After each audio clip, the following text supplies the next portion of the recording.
तो आज के आपके करंट अफेयर्स 4 जुलाई 2022 के सबसे पहला करंट अफेयर है बफर स्टॉक ऑफ इंडिया के बारे में। देखो, बफर स्टॉक बेसिकली आपके एसेंशियल कमोडिटीज जैसे कि वीट, राइस, पल्सेस, इन सारी चीजों के लिए इंडिया के अंदर मेंटेन करके रखा जाता है पब्लिक डिस्ट्रीब्यूशन सिस्टम और सफिशिएंट फूड सस्टेनेंस के लिए। अब ये मैं सारी चीज आपको इसका मतलब समझाता हूँ कि फूड शॉर्टेज ना हो, ये सारी जो भी यहाँ लिखा है मैं आपको इसका सिंप्लीफाइड मीनिंग एक्सप्लेन करता हूँ। देखो, हमारे इंडिया में जब हम ओरिजिनली इंडिपेंडेंट हुए थे 1950s की बात है, हमें फूड के ऊपर डिपेंड करना पड़ता था कि हमें कोई बाहर से फूड की ग्रांट देगा, फूड एड भेजेगा, तब जाके हम अपनी पॉपुलेशन को फीड कर पाएंगे। पर इसके कारण प्रॉब्लम क्या थी कि हम डिपेंडेंट थे तो लोग इस चीज का फायदा उठाते थे, आर्म ट्विस्टिंग करते थे। क्या कोई भी उन्हें बात मनवानी होती थी तो हमारे खाने की सप्लाइयां रोक देते थे। अमेरिका, इन सारी कंट्रीज ने कभी ना कभी ये किया। तो इसी चीज के चलते हुए इंडिया ने ग्रीन रेवोल्यूशन करने का फैसला किया। ग्रीन रेवोल्यूशन जब डिसाइड किया, ग्रीन रेवोल्यूशन का सबसे बड़ा यही था कि हमें इंडिया को एक फूड सरप्लस देश बनाना है ताकि हमारे ऊपर कोई इन चीजों को लेके एक्सटर्नल प्रेशर ना बना सके खाने के पीछे। और दूसरी चीज, हमारे इंडिया के अंदर जो पॉपुलेशन के अंदर ओवरऑल न्यूट्रिशन की कमी है, न्यूट्रिशन की कमी होने का कारण है कि खाने की कमी थी, फूड डेफिसिट था। ये खत्म करने के लिए, न्यूट्रिशन बढ़ाने के लिए खाना बढ़ाना जरूरी है। इसी के चलते हुए आपके ग्रीन रेवोल्यूशन भी किया गया और ग्रीन रेवोल्यूशन को सपोर्ट करने के लिए एमएसपी, मिनिमम सपोर्ट प्राइस भी लाई गई और मेन फोकस था आपके वीट और राइस को सबसे पहले बढ़ाने का। इंडिया 1960s में हमने ये शुरू किया था, लेट 60s में, और आपके ग्रीन रेवोल्यूशन कामयाब रहा। फेस 1 आपके पंजाब, हरियाणा और वेस्टर्न उत्तर प्रदेश के एरिया में हुआ था और धीरे धीरे फिर बाकी इंडिया के कुछ और एरियाज में फैलाया गया। ये जो आपके ग्रीन रेवोल्यूशन है, ये इस हद तक बढ़ गया कि इंडिया फूड सरप्लस इस हद तक हो गया कि हमारे पास सरप्लस के भी अब स्टॉक्स बढ़ने लगे।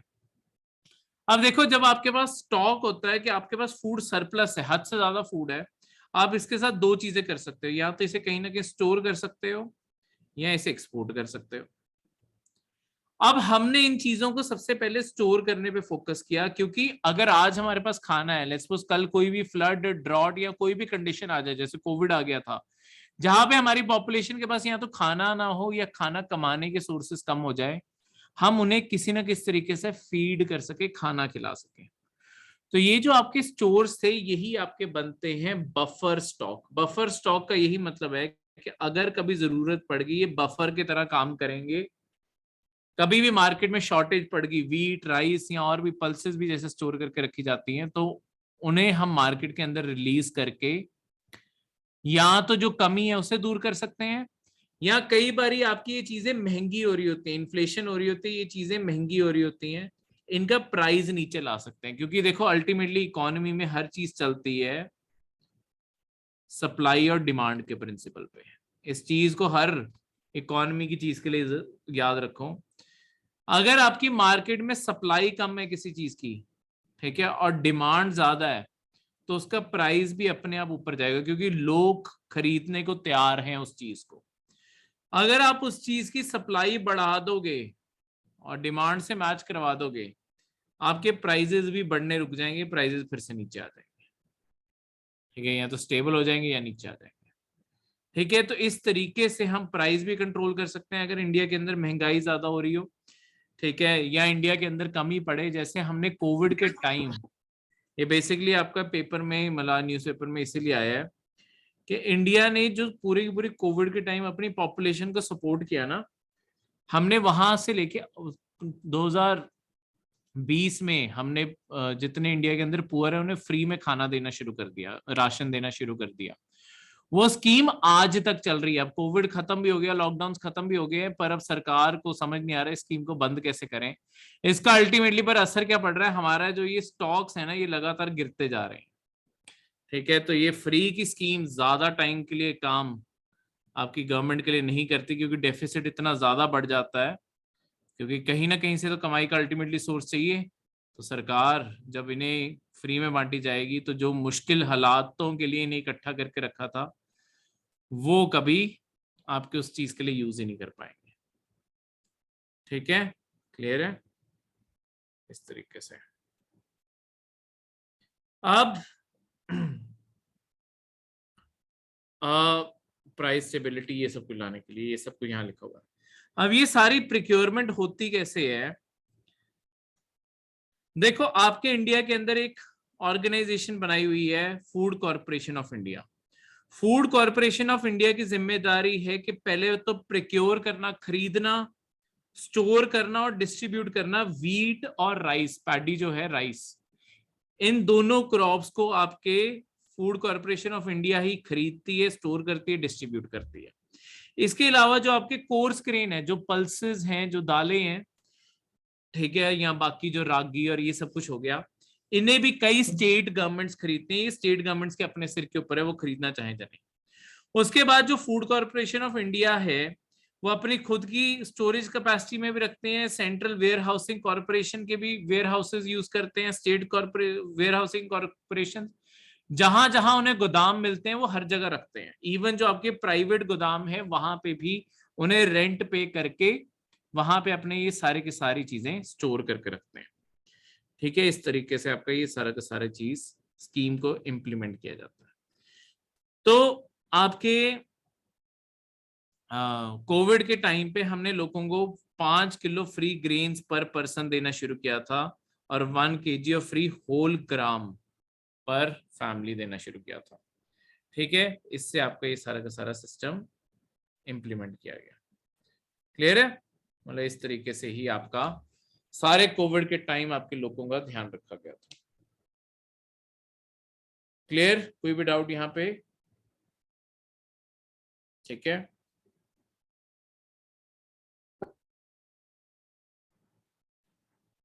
अब सेकंड करंट अफेयर। आज 4 जुलाई को अमेरिका का इंडिपेंडेंस डे मनाया जाता होता है। आज 247th इंडिपेंडेंस डे है उनका। तो इसीलिए अमेरिका दुनिया की फर्स्ट डेमोक्रेसी वो अपने आप को कहते हैं। दुनिया की सबसे पहली जो डेमोक्रेसी बनी थी ना वो अमेरिका। देखो, डेमोक्रेसी के मामले में ब्रिटेन इससे थोड़ा सा और ज्यादा पुराना है, पर वहां पे क्योंकि राजे का भी कंट्रोल रहा है इस कारण उसे फर्स्ट डेमोक्रेसी, क्योंकि उनका कोई रिटर्न डेट नहीं है कि डेमोक्रेसी कब शुरू हुई। वहां पे धीरे धीरे करके आपकी डेमोक्रेसी आई है। ग्लोरियस रेवोल्यूशन हम पढ़ेंगे, वर्ल्ड हिस्ट्री के अंदर पढ़ते हैं, वहां पे स्टडी करेंगे कि दुनिया में ये पार्लियामेंट रूल ये सब कुछ कैसे ब्रिटेन से शुरू हुआ था। ब्रिटेन में और बहुत सारे फिलोसोफर्स ने कैसे दुनिया भर में कंट्रीब्यूशन दी है, जो आज हम मॉडर्न डेमोक्रेसी देखते हैं उसके अंदर। तो आपकी देखो, ब्रिटिश ने अभी अमेरिका जो था ना, ओरिजिनली अमेरिका की ये सारे एरियाज थे। देखो, आज जो हम अमेरिका का पूरा मैप पढ़ते हैं ना, काफी बड़े साइज का सारा का सारा हम ऐसे मैप पढ़ते हैं, ओरिजिनली सिर्फ ये वाला जो कॉर्नर है, सिर्फ यहीं पे आपका सारा अमेरिका था। ये सारा ट्राइबल कंट्रोल था। ये बाद में आजादी के बाद इस साइड को फैले हैं। ओरिजिनली सिर्फ ये 13 कॉलोनीज थी, 13 कॉलोनीज। आपके अगर आपने अमेरिका का झंडा देखोगे, आपके अमेरिका के जो फ्लैग है उसके अंदर स्ट्राइप्स काउंट करना, जो व्हाइट और रेड वो सारी स्ट्राइप्स है ना, वो 13 स्ट्राइप्स हैं। ठीक है, वो ये 13 कॉलोनीज को रिप्रेजेंट करती हैं जो इस टाइम पे एग्जिस्ट करती थी, जिन्होंने डिक्लेरेशन दी इंडिपेंडेंस की। देखो, ये सारे ऐसे लोग थे जो आपके ब्रिटेन में ओरिजिनली वहां से या आयरलैंड से ऐसी जगहों पे रहते थे, और वहां से वो तंग आ चुके थे वहां के सिस्टम से, क्योंकि उनकी इन लोगों की सोच ना ज्यादा लिबरल थी रिलीजन को लेके। प्रोटेस्टेंट्स एक सेक्ट था, उनके बारे में वर्ल्ड हिस्ट्री में पढ़ेंगे, कैथलिक्स, प्रोटेस्टेंट्स, रोमन चर्च, इनका क्या इशू था सारा। तो प्रोटेस्टेंट सबसे ज्यादा लिबरल माने जाते हैं। ये तो जीसस क्राइस्ट का इन सबका मजाक भी रच के उड़ाते हैं, क्योंकि इनका यही मानना है कि फ्रीडम सबसे ज्यादा जरूरी है, और उसमें फ्रीडम ऑफ स्पीच भी आ गई कि कुछ भी आप किसी चीज को भी क्रिटिसाइज करना चाहो आप कर सको, चर्च को करना चाहो, इन सारी चीजों को। अब यहां पे जब ये सारा प्रिंसिपल होल्ड हो रहा था, तो हाँ, अब अलग जो ओरिजिनली अमेरिका के अंदर आए ना वो लिबरल्स थे।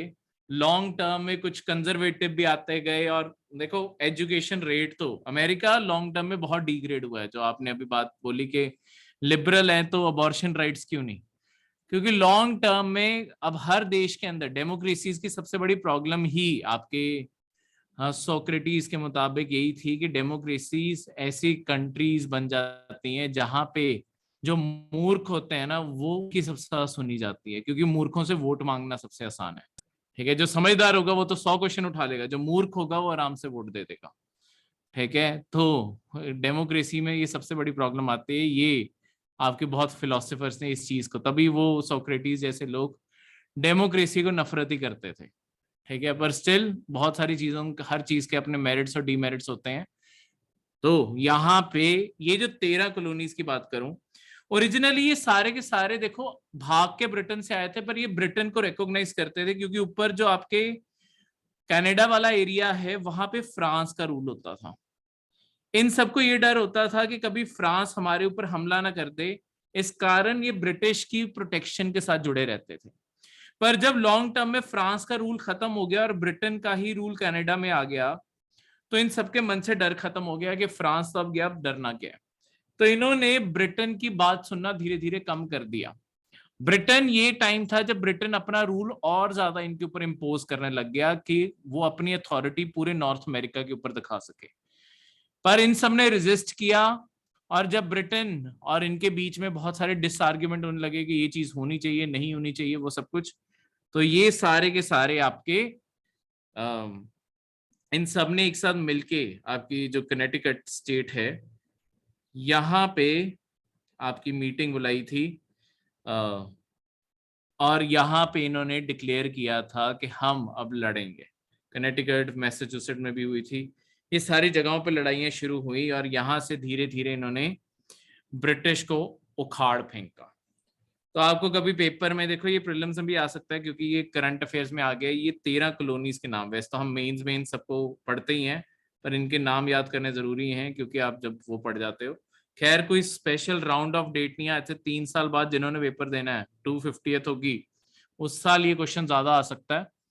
इस साल कोई आने के चांसेस नहीं है, पर स्टिल मेंस के परस्पेक्टिव से कभी ना कभी तो ये मैप थोड़ा बहुत, वैसे तो एक ही क्वेश्चन आता है मेंस में, ज्यादा से ज्यादा 2 आ जाएंगे, तो इतना इंपॉर्टेंट नहीं होता, पर स्टिल अगर आप याद कर सको तो वेल एंड गुड है इतना को। ठीक है, तो ये सारी चीजें। थर्ड करंट अफेयर जो है आपके स्पेशल इकोनॉमिक जोन, जिन्हें SEZ बोला जाता है। ये होते क्या, पहले मैं आपको स्पेशल इकोनॉमिक जोन्स के बारे में बता दूं। देखो, इंडिया ने कुछ, इंडिया के अंदर ही कुछ इलाकों को ना मार्क किया था इंडस्ट्रियल एरियाज के तौर पे, मतलब आम इंडस्ट्रियल एरियाज नहीं, कई बार इंडस्ट्रियल एरिया के अंदर ही एक सब एरिया होता है जिसे कहते हैं स्पेशल इकोनॉमिक जोन। इन स्पेशल इकोनॉमिक जोन्स को इस पर्पज से बनाया गया था कि हमें इंडिया के एक्सपोर्ट्स ग्रो करने हैं, इंडिया से जो सामान बाहर जा रहा है उसे और ज्यादा ग्रो करवाना है। तो इन बॉर्डर के अंदर कोई भी अपनी फैक्ट्रीज लगाएगा, बहुत बड़ा एरिया होता है तो मल्टीपल फैक्ट्रीज लग सकती हैं अंदर, तो अगर इन एरियाज के अंदर कोई भी अपनी फैक्ट्री लगाएगा, उन सारी एंटिटीज को ऐसे डील किया जाता था जैसे वो इंडिया को बिलोंग ही नहीं करते। इसका क्या मतलब है, देखो उनके ऊपर कोई भी जो टैक्सेस इंडिया के अंदर लगते हैं वो नहीं लगेंगे। ठीक है, और इसके अलावा गवर्नमेंट बहुत सारी चीजों में बेनिफिट तक देगी कि आप बस एक्सपोर्ट करो, हम आपको बेनिफिट देंगे। ठीक है, एक्सपोर्ट के ऊपर जो एक्सपोर्ट क्रेडिट मिलता है वो सब कुछ मिलेगा, पर जो इंडिया की बाकी कंपनीज के ऊपर टैक्सेस लगते हैं वो नहीं लगेंगे, क्योंकि हमारा प्योर पर्पस है कि कंपनीज बाहर सामान बेचें और हमारे लिए जो फॉरेन एक्सचेंज है, जो डॉलर है, उसके अंदर ये कमाई करें, फिर इंडिया की कमाई होगी इस तरीके से। तो इस पर्सपेक्टिव से इन्हें माना जाता है जैसे इस तरीके से इन टेरिटरीज को ट्रीट किया जाएगा जैसे ये इंडिया का पार्ट ही नहीं है, मतलब टैक्सेशन और ये सारे लॉज में। बाकी तो ऑब्वियसली सारे कानून मानने पड़ेंगे जो इंडिया के हैं। लेबर रूल्स भी रिलैक्स्ड होते हैं, आप कभी भी हायर एंड फायर कर सकते हो, ऐसी सारी चीजों में छूट मिलेगी जो इसके बाहर बाकी सारी कंपनीज को मानने पड़ते हैं। पर शर्त यही है कि तुम्हें एक्सपोर्ट बिजनेस की तरफ ध्यान देना पड़ेगा, और ये सारे बेनिफिट तभी मिलते थे जब आप 3 साल लगातार एक्सपोर्ट में सरप्लस रहोगे, यानी कि आप पैसे कमा रहे हो, गवा नहीं रहे हो।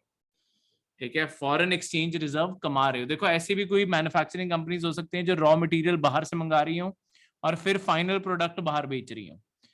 तो जो कंपनीज फाइनली लगातार मतलब सामान अगर सारे बाहर से मंगाई जा रहे हो, लॉस ही लॉस आई जा रहा है और तुम बेच बाहर कम पा रहे हो, तो अपने आप तुम्हें नुकसान उठाना, मतलब तुम्हें ये बेनिफिट्स मिलने बंद हो जाएंगे। ठीक है, इस तरीके से ये एरियाज को बनाया गया था। अब हम इन्हें लॉन्ग टर्म में इन्हें मॉडिफाई कर रहे हैं और हम इनसे बनाने लगे हैं development of enterprises and services hub, देश शॉर्ट में DESH, development of enterprise and service hub या डेवलपमेंट हब्स कह लो शॉर्ट में। ये जो डेवलपमेंट हब्स हैं इनका मेन काम यही होने वाला है, मतलब चेंज हम क्या कर रहे हैं, इन स्पेशल इकोनॉमिक जोन्स को हम चेंज करने लगे हैं डेवलपमेंट हब्स में। इससे क्या होगा, अब देखो जैसे पहले ओरिजिनली ये बनाए गए थे ये सिर्फ एक्सपोर्ट कर सकते हैं, अब ये इंडिया की जो डोमेस्टिक मार्केट है ना वहां पे भी सामान बेच सकेंगे। पर अगर जैसे इन्हें तो बहुत सारे टैक्स के बेनिफिट्स मिलते हैं, इसके कारण तो यहाँ पे जिसने फैक्ट्री लगाई है वो तो अपने आप ही सामान सस्ता बना लेगा बाकियों से। उसके लिए सरकार क्या करेगी, एक्स्ट्रा आपके इक्वलाइजेशन टैक्स लगा देगी।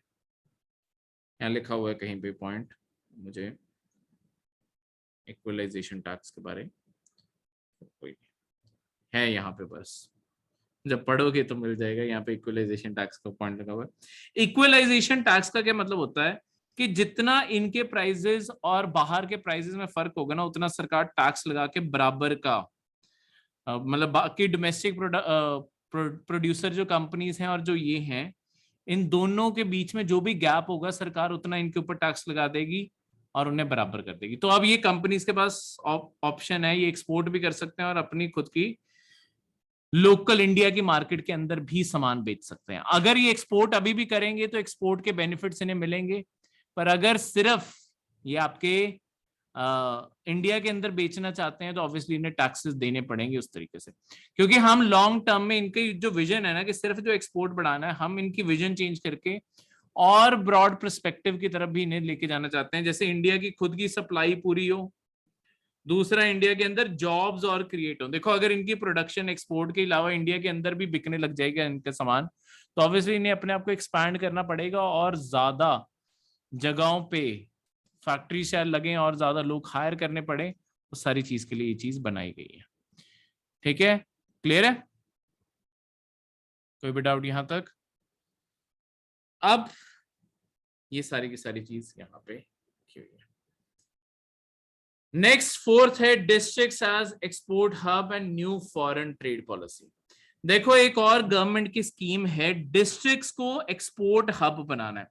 इसके अंदर सरकार जो आपकी कॉमर्स मिनिस्ट्री है वो क्या करने की सोच रही है कि आपके डिस्ट्रिक्ट सिलेक्ट करने इंडिया के अंदर जिनमें कोई खास मैन्युफैक्चरिंग का तजुर्बा हो। लेट्स सपोज इस ये जो आपका पूरा डिस्ट्रिक्ट है यहाँ पे बहुत सारी आपकी स्टील और आयरन एंड स्टील की बहुत सारी फैक्ट्रीज है।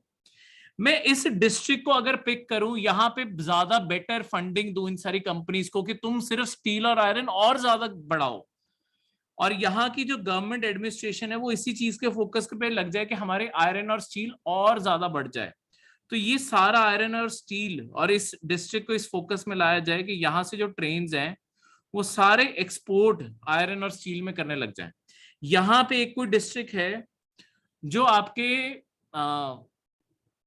कोई भी लगा लो हैंडमेड कपड़े बहुत अच्छे बनाते हैं, इस पूरे डिस्ट्रिक्ट के अंदर यही डेवलपमेंट हो कि हैंडमेड कपड़े यहां से बन के एक्सपोर्ट हो जाए। हमने इस तरीके से इंडिया के अंदर डिस्ट्रिक्ट सिलेक्ट करने हैं। स्टार्टिंग में सरकार का टारगेट है 50 डिस्ट्रिक्ट, हमारे इंडिया में पूरे 750 डिस्ट्रिक्ट हैं, उनमें से 50 डिस्ट्रिक्ट सिलेक्ट करने हैं।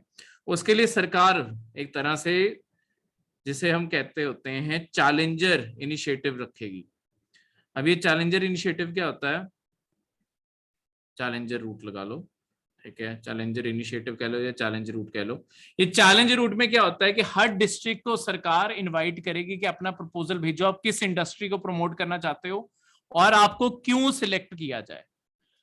अब जो सबसे बेस्ट 50 डिस्ट्रिक्ट अपना प्रपोजल देंगे और वो किस तरीके से काम करना चाहते हैं और जो उन्हें फंडिंग मिलेगी किस तरीके से यूटिलाइज करेंगे, उन 50 को सिलेक्ट किया जाएगा। सेंटर, ये सेंट्रली स्पॉन्सर्ड स्कीम होगी जिसमें से 60% पैसा सेंटर देगी और 40% पैसा आपके स्टेट गवर्नमेंट्स को देना पड़ेगा। पर इंडिया के एक्सपोर्ट्स ग्रो करेंगे और जो भी वो डिस्ट्रिक्ट है उसके अंदर एक्सपोर्ट लेड डेवलपमेंट होगी तो ऑब्वियसली उन जगहों पे अर्निंग्स भी बढ़ेंगी, क्योंकि एक्सपोर्ट में ऑब्वियसली पैसा हमेशा ही ज्यादा होता है देश के अंदर बेचने से। ठीक है, तो यही हमारी फॉरेन ट्रेड पॉलिसी का एक वन ऑफ द सिग्निफिकेंट बनने वाला है। इंडिया के अंदर फॉरेन ट्रेड पॉलिसी अभी नई बन रही है, ये सितंबर तक फाइनल होके आएगी। वन ऑफ द प्रपोजल अभी तैयार हुआ है, तो हम सितंबर में इस चीज का करंट अफेयर और डिटेल में पढ़ेंगे कि इंडिया की नई फॉरेन ट्रेड पॉलिसी क्या होने वाली है, फॉरेन एक्सपोर्टर्स को क्या सरकार बेनिफिट देने की सोच रही है, ठीक है, किन इंडस्ट्रीज को बढ़ावा देने की सोच रही है और इंडिया कैसे ग्रो। देखो अभी हमारी पूरी जीडीपी का 45% एक्सपोर्ट करने से आता है, तो धीरे धीरे हम इसे और बढ़ाना चाहते हैं। चाइना आज जो अमीर बना है वो इसीलिए बना है, उसने सारी दुनिया में सामान बेच बेच के अमीर बन गया। हम भी वैसे ही सारी दुनिया में दुनिया के सप्लायर बन के अमीर बनना चाहते हैं, इसलिए ये चीज कर रहे हैं। ठीक है, क्लियर है। Fifth current affair, national TB elimination programme. आपकी हेल्थ मिनिस्ट्री एक नया प्रोग्राम लेके आई है। ये प्रोग्राम को इतना इंपॉर्टेंट नहीं है, बस इसके बारे में नाम पता होना चाहिए और इनिशिएटिव क्या है। निक्षय मित्र। तो निक्षय मित्र बेसिकली आपकी सरकार एक स्कीम लेके आई है जिसमें आप अगर चाहो किसी टीबी पेशेंट को आप अडॉप्ट कर सकते हो। मतलब अडॉप्ट का मतलब ऐसे नहीं गोद ले लोगे, अडॉप्ट का मतलब है उसकी जो टेक केयर करने की जिम्मेदारी आप ले सकते हो, सरकार उसे कोई पैसे नहीं दे रही आपको।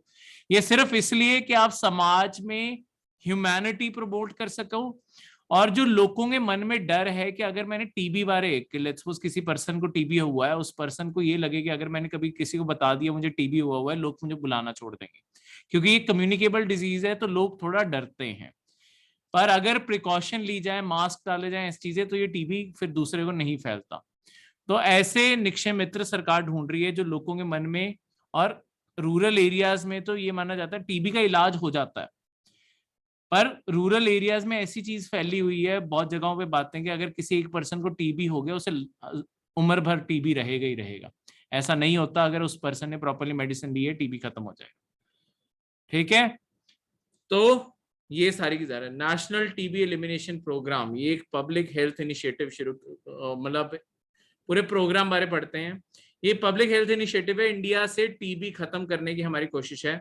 2025 तक इंडिया अपना टीबी फ्री इंडिया बनाना चाहते हैं हम, पर कोविड के सालों के कारण हमारे बहुत सारा नुकसान हो गया कि हम अपना टीबी को के ऊपर ध्यान हमारा कम गया क्योंकि कोविड से लड़ना था।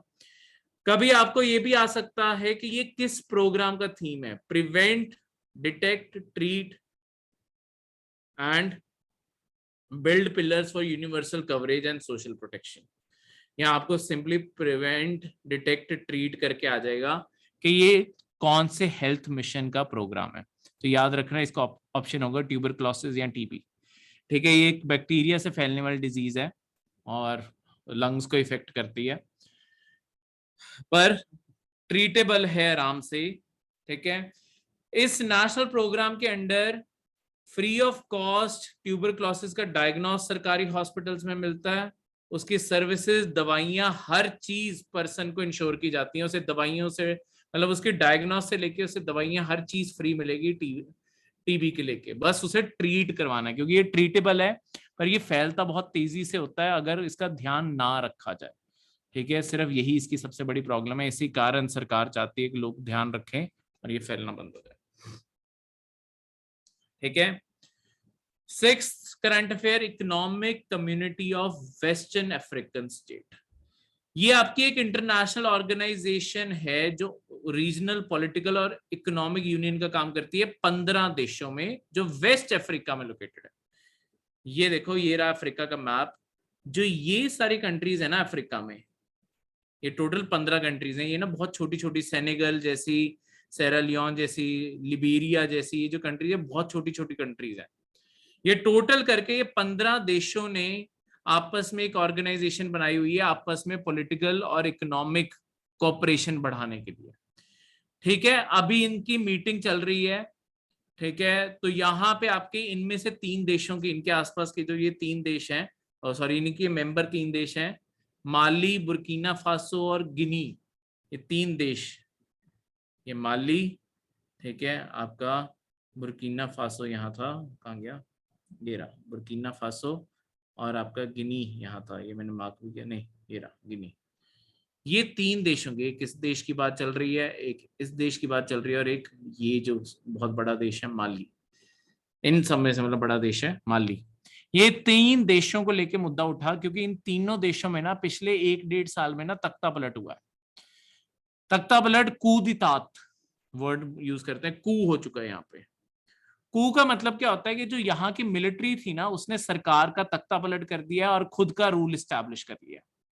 तो इन सारे देशों ने अभी के लिए इन तीनों देशों की मेंबरशिप सस्पेंड की हुई है, ठीक है, कि जब तक वापस कोई एक डेमोक्रेटिक इलेक्टेड गवर्नमेंट नहीं आती, आपको पार्ट नहीं बनने दिया जाएगा। तो इन तीनों देशों के ऊपर चर्चा हो रही है, पर हमने ओवरऑल इस जगह के सारे मैप को भी स्टडी करना है, ठीक है। अफ्रीका छोटा छोटा सा है पर बहुत ही इंपॉर्टेंट कंट्री पड़ जाती है, और खासकर आजकल अफ्रीका का मैप याद करना क्यों जरूरी है, क्योंकि आपकी बहुत सारी आजकल मीटिंग्स भी ना, जो इंटरनेशनल मीटिंग्स भी हैं, वो अफ्रीका के अंदर बहुत सारी होने लग गई हैं।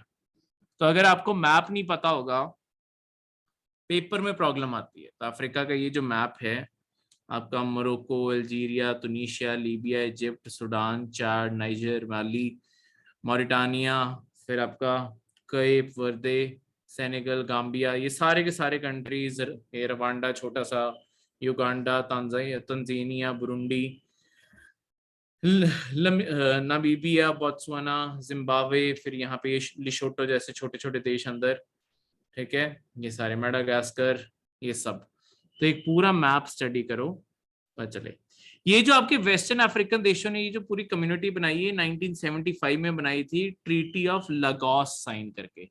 आपके नाइजीरिया के अंदर उनकी जो कैपिटल है वो है लागोस, ठीक है। तो ये वहां पे मिले और इन सब ने ये साइन की है, और इसके थ्रू ये अचीव करना चाहते हैं self sufficiency, collective self sufficiency, कि इन सबकी इकोनॉमी एक दूसरे में कनेक्टेड हो, एक समान जो बनाए ये आपस में सेल भी कर सकें, और ओवरऑल इन्हें बाकी मतलब ये 15 देश ऐसे डेवलप हो जाएं कि इन्हें कहीं और से सामान मंगाने की जरूरत ना पड़े, आपस में ही अपनी सारी रिसोर्सेज पूरी कर लें, ठीक है, क्लियर है। इसी के साथ में मैं एक और भी पूरे अफ्रीका की एक ऑर्गेनाइजेशन बारे बताता हूँ, अफ्रीकन यूनियन के बारे में। देखो जो अफ्रीकन यूनियन है ये 15 देशों का ग्रुप है, सॉरी 15 के दिन 55 देशों का ग्रुप है। जितनी यानी कि आपकी कंट्रीज हैं अफ्रीका के अंदर, सारे के सारे अफ्रीकन यूनियन के मेंबर हैं। ये आपकी बनी थी शर्ते डिक्लेरेशन के थ्रू, जो शर्ते लीबिया के अंदर 1999 में साइन हुई थी। ये सारे अफ्रीकन देशों ने साइन की और इसकी एग्जिस्टेंस आई, ठीक है। इसके बाद इसका जो हेडक्वार्टर है वो 2001 में बन गया था एडिस अबाब के अंदर, जो इथियोपिया की कैपिटल है, ठीक है। अभी भी इसका मतलब यहाँ पे जो सेक्रेटेरिएट है वो एडिस अबाब में एग्जिस्ट करता है। तो ये आपकी यहाँ पे इनकी जो प्राइमरी वर्किंग लैंग्वेजेस हैं वो Arabic, English, French, Portuguese, Spanish और किशवाहिली, ये वहां की अफ्रीका की अपनी खुद की लैंग्वेज है। इन सारी लैंग्वेजेस में ये देश बात करते हैं, क्योंकि देखो ये ना सारा कभी ना भी कॉलोनियल पार्ट रहा है, अरबिक को छोड़ के ये सारे कॉलोनीज रही हैं अफ्रीका के अलग अलग। तो इनमें से कईयों में अभी भी फ्रेंच, स्पेनिश, ये सारी लैंग्वेजेस बोली जाती हैं। जहां जहां जिसने कॉलोनी बनाई ऑब्वियसली उन्होंने वहां पे अपनी लैंग्वेज फैलाई है। इसी कारण अफ्रीकन यूनियन में ये सारी लैंग्वेजेस रिकॉग्नाइज की जाती हैं ताकि सबको इक्वालिटी महसूस हो, ठीक है। 7th current affair, India's largest floating solar plant. आपके तेलंगाना के पेद्दापल्ली डिस्ट्रिक्ट के अंदर रामागुंडम लेक जो है, इसके ऊपर ये लेक है रामागुंडम, इसके ऊपर आपके सारे की सारी जो वाटर बॉडी है ना, इसके ऊपर आपका फ्लोटिंग सोलर पावर प्लांट बनाया गया है। देखो इसे बनाने के 2 तरीके होते हैं। कई बार आप ना नदियों के ऊपर भी देखोगे, नदियों के ऊपर ना हम स्टील फ्रेम बना देते हैं और स्टील फ्रेम के ऊपर आपके सोलर पैनल्स लगा देते हैं। एक तो इस तरीके से पूरी लेक के ऊपर भी स्टील का फ्रेम लगाया जा सकता है, पर ये बहुत महंगा और बहुत ही बड़ा पड़ेगा। दूसरा तरीका होता है जो आपके सोलर पैनल्स हैं उन्हें फ्लोटिंग मटेरियल के ऊपर जोड़ दो, तो वो नीचे वो मटेरियल तैरता रहेगा, ऊपर सोलर पैनल लगा हुआ है, वो भी उसके साथ फ्लोट करता रहेगा। ठीक है, तो अपने आप ही देखो इसका एडवांटेज क्यों है, ये सारा पानी के ऊपर ऐसे कवर क्यों कर देते हैं। ऐसा नहीं होता कि सारी नदी सारी लेक ही कवर्ड होती है, बीच में हम ओपन एरिया छोड़ते हैं ताकि गैसेस एक्सचेंज हो सके। पर अगर आप सोलर पैनल्स से आप अपनी सारी की सारी लेक को कवर कर दोगे तो आपकी अपने आप जो इवेपोरेशन हो रही है ना पानी की, सूरज की गर्मी के कारण जो पानी इवेपोरेट हो जाता है वो कम हो जाता है, क्योंकि आपने सरफेस बंद कर दिया, ऊपर से ज्यादातर सरफेस एरिया कवर कर दिया।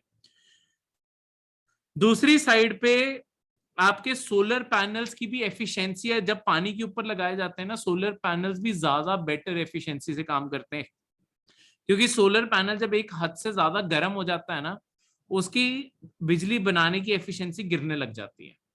पर क्योंकि पानी गर्म हो रहा है नीचे तो पानी इन्हें ठंडक देता रहता है, जिसके कारण आपकी एफिशिएंसी लगातार सोलर पैनल्स की बढ़ी रहती है। तीसरा बेनिफिट देखो, अगर कहीं पे भी सोलर पैनल जमीन के ऊपर लगाने हैं तो आपको वहां पे सारे पेड़ पूड़ काट के या बाकी काम बंद करके सोलर पैनल लगाने पड़ते हैं। यहाँ पे पानी के नीचे आप क्योंकि एक एरिया ओपन रखोगे वहां पे आप सारी फिशरी वो सब कुछ कर सकते हो, पर बाकी सारा एरिया पानी का एरिया इस तरीके से हम कवर कर देंगे और एक ऑलरेडी एरिया को यूटिलाइज कर सकते हैं उसकी मैक्सिमम एफिशिएंसी के लिए। ये 100 मेगावाट का फ्लोटिंग सोलर पावर प्लांट होने लगा है। इसे बनाया है नेशनल थर्मल पावर कॉर्पोरेशन, जो इंडिया के अंदर बहुत सारे थर्मल पावर प्लांट चलाती है। अब ये कंपनी भी धीरे धीरे रिन्यूएबल एनर्जी की तरफ शिफ्ट कर रहे हैं, क्योंकि सारी दुनिया का फोकस अब रिन्यूएबल एनर्जी की तरफ बढ़ रहा है। तो हमारी ये सरकारी कंपनी है ये, ठीक है, पब्लिक सेक्टर पावर जनरेटर है ये, तो ये भी अपना फोकस धीरे धीरे रिन्यूएबल की तरफ शिफ्ट कर रहे हैं। ठीक है, तो ये 500 एकड़ के अंदर पूरे के एरिया के अंदर फैला है, उसके अंदर ये फ्लोटिंग एरिया भी सारा मतलब फ्लोटिंग एरिया है सारा का सारा। तो ये कैसे काम करेगा वही जो मैंने आपको बताया कि उसके ऊपर ये तैरेगा कैसे, वो सारा का सारा यहाँ पे समझाया हुआ है। क्लियर है। अब एक और अफ्रीका को लेके करंट अफेयर है, पैन अफ्रीकन फ्लैग। आज अफ्रीका काफी ज्यादा डोमिनेट कर रहा था न्यूज़पेपर में। पैन अफ्रीकन फ्लैग क्या है, देखो ये एक ट्राई कलर फ्लैग है जिसमें रेड ब्लैक और ग्रीन ये तीन चीजों से बना है। ये देखो जो आपका फ्लैग है ये इस तरीके से दिखता है, ये आपका फ्लैग है, इसके अंदर तीन रंग है। टॉप पे है आपका लाल रंग, बीच में है आपका काला रंग और नीचे है आपका हरा रंग। ये सारे अफ्रीका का एक कॉमन फ्लैग है, मतलब कहीं इसे होस्ट नहीं करते, पर इसे बहुत सारे देशों ने अपना अपना तरीके से मॉडिफाई करके अपना फ्लैग बनाया है। ठीक है, और ये इस तरीके से ये सारा फ्लैग दिखता है, इस तरीके से फ्लैग दिखता है। अब ये जो पूरा फ्लैग है इसमें रेड कलर रिप्रेजेंट करता है, जो रेड स्ट्राइप रिप्रेजेंट करती है एक बॉन्ड ऑफ ब्लड, और जो उन्होंने फ्रीडम के लिए लड़ाइयां लड़ी है एक रेवोल्यूशन को रिप्रेजेंट करती है।